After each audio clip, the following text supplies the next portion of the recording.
જોઈએ એસટી નિગમની બસોમાં સીટ નંબર 6, 7, 8, 9 અને 10 કોના માટે અનામત રાખવાની જોગવાઈઓ છે?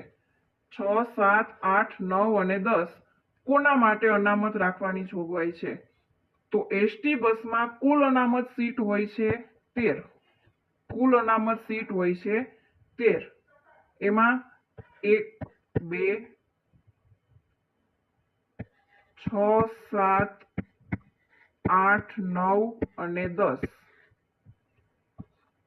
11, 12, 13 અને 16, 17 અને 18 આટલા ભાગમાં વિભાજિત કરવામાં આવે છે. એમાં 1 અને 2 એ સીટ હોય છે સ્વાતંત્ર્ય સેનાનીઓ માટે. 1 અને પહેલી અને બીજી સીટ હોય છે સ્વાતંત્ર્ય સેનાનીઓ માટે.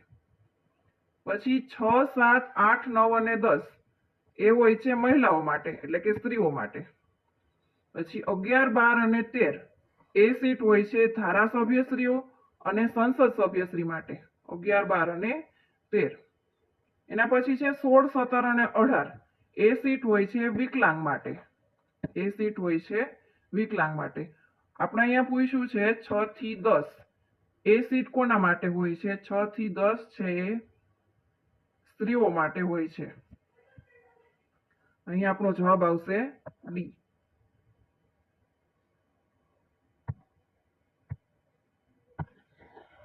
આગળનો પ્રશ્ન જોઈએ એસટી નિગમ સંચાલિત તમામ સર્વિસોના ભાડામાં 1 જાન્યુઆરી 2026 થી કેટલા ટકા ભાવમાં વધારો કરવામાં આવેલ છે? 1 જાન્યુઆરી 2026 થી ભાડામાં કેટલા ટકા વધારો કરવામાં આવેલ છે? તો એનો જવાબ આવશે સી, 3% વધારો થયેલો છે. આગળનો પ્રશ્ન તારીખ 31/7/2023 પરિપત્ર મુજબ એક્સપ્રેસ, ગુર્જરનગરી જેવી બસ સેવાના ભાડા નિયત કરવા માટે મુસાફરીના અંતર કિલોમીટરને કુલ કેટલા સ્ટેજમાં વહેંચવામાં આવે છે? તેને 150 સ્ટેજમાં વહેંચવામાં આવશે.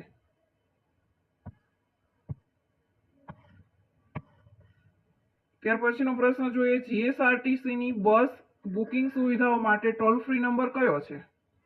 બસ અને બુકિંગ સુવિધા માટે ટોલ ફ્રી નંબર છે 1800-233 અને 6 વાર 6. પાછળ 6 વાર 6 આવશે.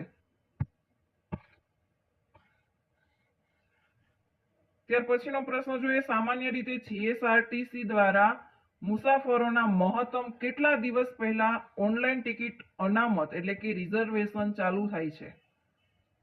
કેટલા દિવસ પહેલા રિઝર્વેશન કરાવવું આપણે જોઈએ? અહીં જવાબ છે સી, 60 દિવસ પહેલા.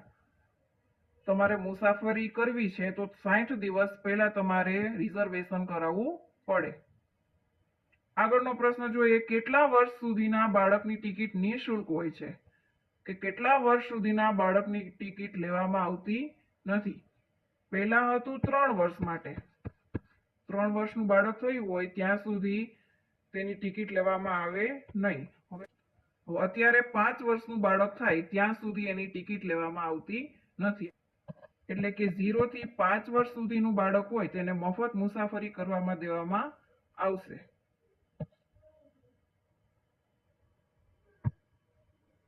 ત્યાર પછીનો પ્રશ્ન મુસાફરી દીઠ કુલ કેટલા કિલોગ્રામ વજન એટલે કે લગેજ નિઃશુલ્ક હોય છે?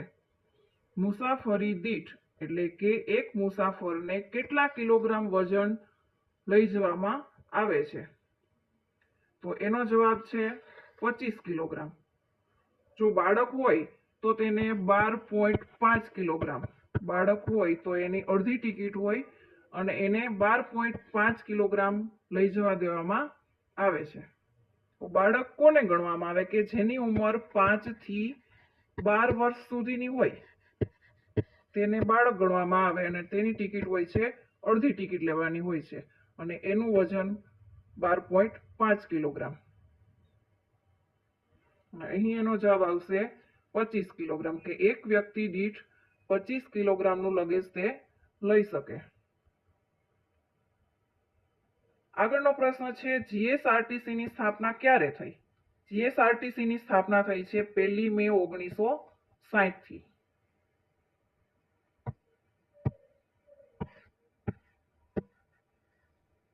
જીએસઆરટીસી માટે નીચેનામાંથી કયું સાચું છે?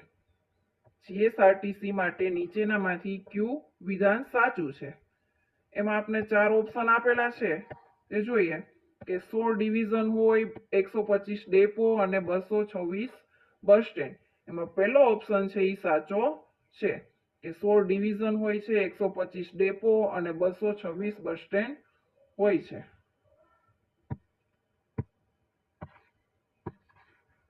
ત્યાર પછીનો પ્રશ્ન જોઈએ, જીએસઆરટીસી માં ઓનલાઈન મોબાઈલ બુકિંગ માટે રિઝર્વેશન ચાર્જ કેટલો ચૂકવવો પડે? રિઝર્વેશન ચાર્જ કેટલો ચૂકવવો પડે? તો અહીંયા જવાબ આવશે સી, 5 રૂપિયા ચૂકવવો પડે। મોબાઈલ ટિકિટને એમ ટિકિટ પણ કહેવામાં આવે, એમ ટિકિટ। અને મોબાઈલ એપ્લિકેશનની શરૂઆત થઈ હતી, મોબાઈલ એપ્લિકેશનની શરૂઆત થઈ હતી 2017 થી, જે વિજયભાઈ રૂપાણી દ્વારા કરવામાં આવેલી હતી।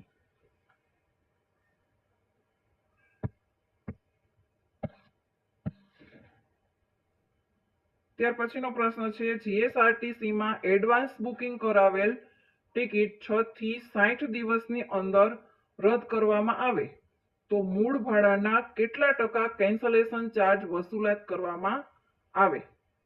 જો તમારી બુકિંગ કરાવેલી ટિકિટ 6 થી 60 દિવસની અંદર રદ કરવામાં આવે એટલે કે કેન્સલ કરવામાં આવે તો મૂળ ભાડાના કેટલા ટકા ચાર્જ તમારે વસૂલ કરવો પડે? તો અહીંયા જવાબ આવશે બી, 15% ચાર્જ તમારે ભરવો પડે। આગળનો પ્રશ્ન જોઈએ, એક વ્યક્તિ વધુમાં વધુ કેટલી સીટનું ઈ ટિકિટથી એ બુકિંગ કરાવી શકશે? વધુમાં વધુ કેટલી સીટનું બુકિંગ કરાવી શકશે? એક વ્યક્તિ વધુમાં વધુ કેટલી સીટનું બુકિંગ કરાવી શકશે? તો અહીં જવાબ આવશે સી, 6 સીટનું બુકિંગ કરાવી શકશે।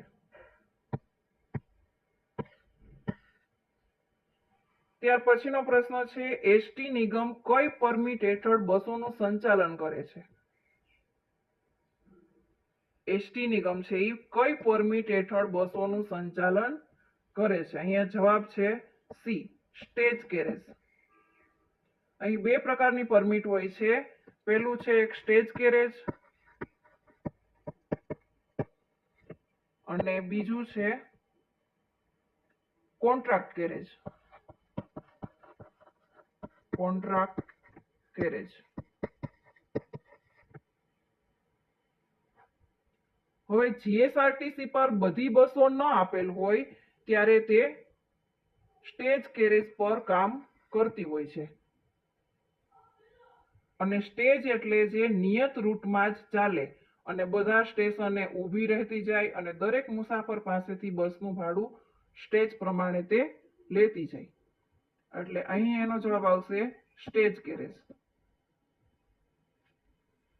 આગળનો પ્રશ્ન જોઈએ, એસટી નિગમની બસોમાં શાળા, મહાશાળા એટલે કે કોલેજ, તેમાં ભણતા વિદ્યાર્થીઓને નિયત બસ ભાડામાં કેટલા ટકા રાહત આપવામાં આવે છે? જે સ્કૂલ અને કોલેજમાં ભણતા વિદ્યાર્થીઓ માટે જે પાસ કઢાવવામાં આવે છે તેમાં કેટલા ટકા રાહત આપવામાં આવે છે? અહીં એનો જવાબ છે 82.5% રાહત આપવામાં આવે। મહિનાની ટ્રીપ હોય છે 30 થી 31 દિવસ માટેની ટ્રીપ હોય છે।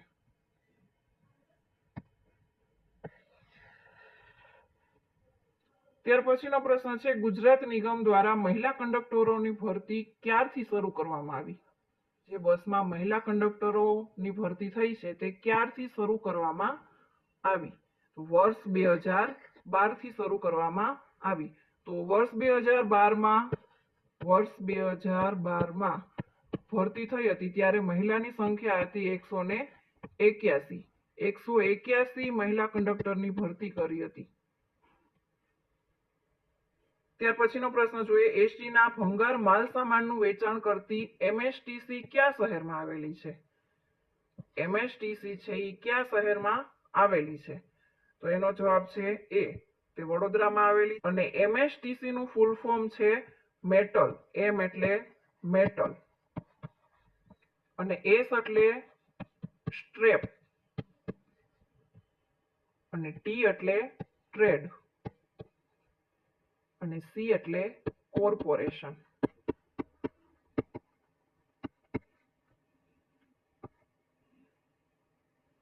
એટલે કે metal strap trade corporation.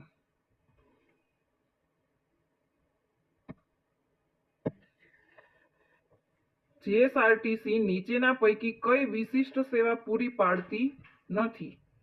GSRTC છે એ કઈ સેવા પૂરી પાડતી નથી?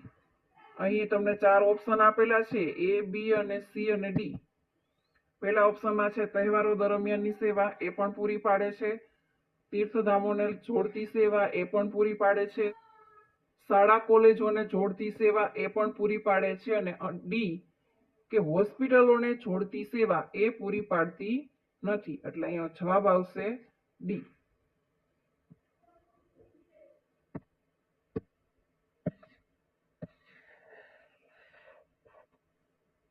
ત્યાર પછીનો પ્રશ્ન, બસમાં મુસાફરોની સુરક્ષા માટે કંડક્ટરની મુખ્ય જવાબદારી શું હોય છે? બસમાં મુસાફરોની સુરક્ષા માટે કંડક્ટરની મુખ્ય જવાબદારી શું હોય છે? અહીં તમને 4 ઓપ્શન આપેલા છે. ટિકિટ ફાળવી, મુસાફરોને સુરક્ષિત ચડાવવું ઉતારવું, બસ ચલાવવી, બસ ધોવી. આ 4 માંથી જવાબ આવશે બી કે મુસાફરોને સુરક્ષિત ચડાવવું અને ઉતારવું. આગળનો પ્રશ્ન જોઈએ, જીએસઆરટીસી ની બસમાં મુસાફરોની સુરક્ષા માટે જવાબદાર કોણ હોય છે? જીએસઆરટીસી ની બસોમાં મુસાફરોની સુરક્ષા માટે જવાબદાર કોણ હોય છે? એનો જવાબ છે સી, ડ્રાઈવર અને કંડક્ટર બંનેની જવાબદારી હોય છે કે મુસાફરોની સલામતી માટે ડ્રાઈવર અને કંડક્ટર બંને જવાબદાર હોય છે.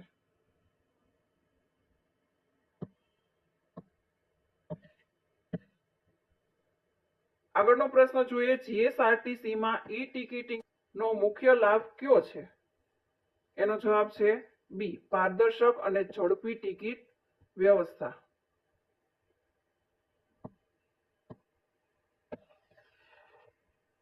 ત્યાર પછીનો પ્રશ્ન છે, ટિકિટ વગર મુસાફરી કરનાર મુસાફર સામે શું કાર્યવાહી થાય છે? જે મુસાફર ટિકિટ વગર મુસાફરી કરતું હોય તે મુસાફર સામે શું કાર્યવાહી કરવામાં આવે? તો એનો જવાબ છે સી, દંડ વસૂલાત કરવામાં આવે. તો એ મુસાફરને જીએસઆરટીસી ના નિયમ મુજબ દંડ વસૂલાત કરવામાં આવે છે.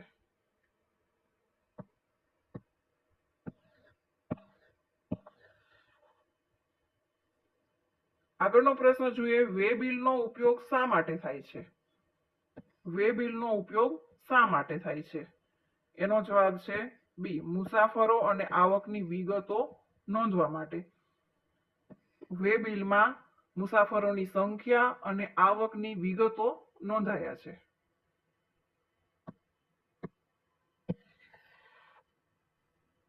છેલ્લો પ્રશ્ન, જીએસઆરટીસી નો મુખ્ય હેતુ શું છે? જીએસઆરટીસી નો મુખ્ય હેતુ શું છે? જવાબ છે સી ઓપ્શન કે જનતાને સુરક્ષિત અને સસ્તી પરિવહન સેવા આપવી. કે જીએસઆરટીસી નો મુખ્ય ઉદ્દેશ છે જાહેર પરિવહન સેવા પૂરી પાડવાનો છે.